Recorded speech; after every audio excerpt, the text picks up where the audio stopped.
এই শহরে প্রত্যেকটা বাচ্চার কাছেই তাদের এক একটা করে রোবট ছিল। শুধুমাত্র এই ছেলেটার কাছে কোনো রোবট ছিল না, তাই তার অনেক মন খারাপ হয়। সেদিন তার জন্মদিন ছিল, তাই তার দাদু এবং তার বাবা শপিং মলে যায় একটা রোবট কেনার জন্য।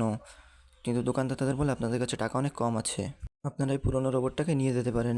ছেলেটি ঘুম থেকে উঠে রোবটটাকে দেখে অনেক খুশি হয় এবং খুশিতে তার পরিবারকে জড়িয়ে ধরে।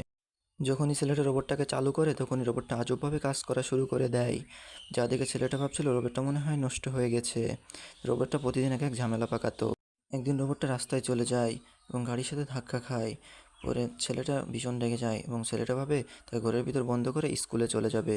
কিন্তু স্কুল থেকে আসে দেখে রোবটটা তার ঘরকে তছনছ করে ফেলেছে।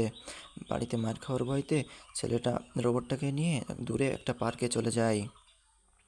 কিন্তু সেখানে গিয়ে রোবটটা আবার গোলমাল পাকায়। রোবটটা সেখানে গিয়ে একটা গুন্ডা মেয়েকে ধরে মারতে শুরু করে দেয়, যা দেখে ছেলেটা ভয় পেয়ে রোবটটাকে নিয়ে অনেক দূরে চলে যায়।